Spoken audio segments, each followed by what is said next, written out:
Just talk about him coming back and what it means to the program. Well, I got a big smile on my face right now. That was the biggest signee that I could that we could start this Stang Gang 17 class off with. Before signing day, so to be able to have him come back, this is a very tough decision. This was a decision that wasn't made until late last week, and I actually sat down in front of his parents and put together the plan of what it looks like.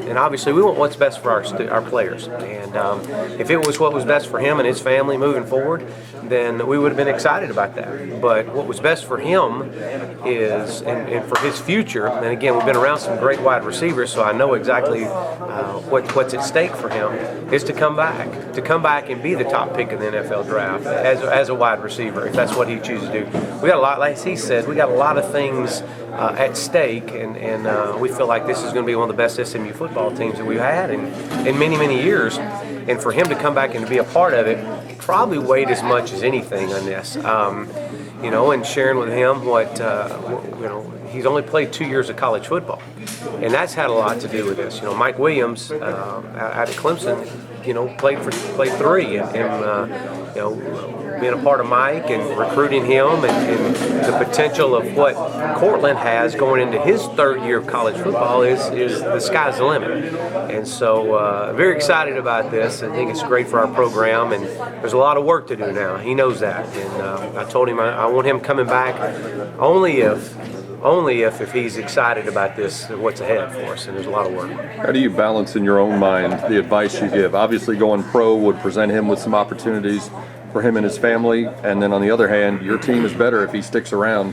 How did you sort that out when you were discussing it with him? Well, and that's, as a coach, you always look at what's best for your players, and I've always felt that way. And number one is, if he was going to be a first-round pick and could be a guaranteed first-round pick, he's got to go.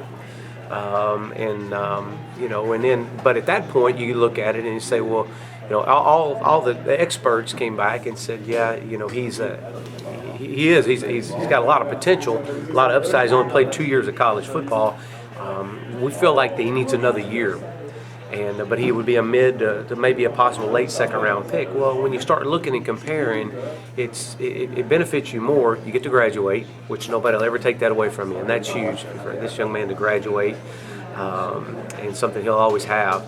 And then for 2, to come back with the drive and the desire to be the best in the country at what you do. So that was a lot of it. Had he been a first rounder, we've had plenty of guys that have left us in the past. Nuke Hopkins, Samuel Watkins, those guys have left us in the past early, and they're first round guys. Mike Williams, a first round guy. I mean, those guys you want to wish the best to, and because that's life changing. What are some of the things that he can improve on, up his stock? Yeah. Well, obviously he's got to get stronger and continue to work on his route running, coming in and out of breaks. And I think that as we saw Courtland play this past year, he only got better as the year went, especially in the big games. And that's one thing that I've noticed about Courtland, as in all the top receivers we've been a part of, is the bigger the game, the bigger the moment, the bigger the player he is, and that's what you've seen in Courtland. But yet he still needs another year to develop in those areas, from just getting that just experience, just the mental aspect of the game. Did you or Coach Stepp ask him not to go back to basketball this spring? Well, he and I have talked about it, and he actually asked me what I thought, and I've talked to Coach. Coach Jankovic, and we've shared, visual on that, and, just moving forward for him and his future, a complete dedication of focusing on your craft, and that being football, and paying attention to those things. And obviously I would support him either way, but I did tell him, I said, look, if you're going to come back and be fully invested in this thing, it's got to be straight football. And he agreed. No doubt about that. The first couple of years, there's been quarterback upheaval, as it were, through to injury, transition, things like that. How much of that is, important for him to develop as a receiver, to have that consistent for a full year? I think it's huge, and you saw what Ben was able to do last year, and many times that we targeted Courtland, and he knows, and you know, but the great thing about Courtland is we got an incredible supporting cast around him now.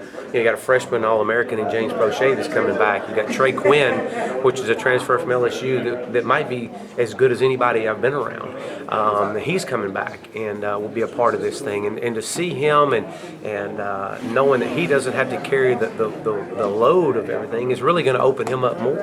And so I just think the fact that he saw the potential for this team and the potential for what's ahead for him and his future and graduating. Coach, under Those guys. You were part of these conversations with Courtland over the last several weeks, months. Ultimately, after all the times you sat down with him and his family, how surprised were you when he finally reached this decision? Well, you know what? We actually flew down there.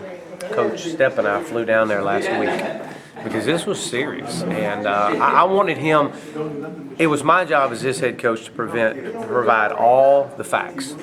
Let's lay all the facts on the table. And whatever those are, if it's best for you to go pro, then do it. If your family is in a position that you have to do this at this point, let's do it. But here's the facts. It's not about how they're going to motivate you at this. This is the facts over a 10-year study, and that's what I did. I did a 10-year study over the NFL draft. And one of the unique things is the average number of wide receivers taken over the last 10 years is 4 in the first round. And usually with a young man coming out, you know, if he's not going to be a first-round guy, you really have to weigh the cost and the benefits of is it truly cost efficient for you to come back? If you have the potential to be a first-round guy. Now, if he's a fifth-round guy and he's got second-round stock, you got to go. But this guy's got all the intangibles, all the measurables. When you look at his body size, to be a Mike Williams, a top 15 pick in the NFL draft.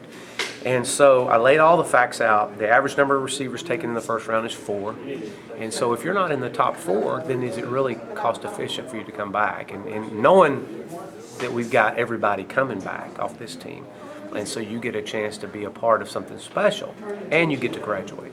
And really sold the fact of graduating. I mean, you know, it's for this young man to be able to graduate from SMU and have a degree in next December and achieve the goals he needs to achieve, enjoy his, we know he's going to be a senior this next year. There's no doubt about it.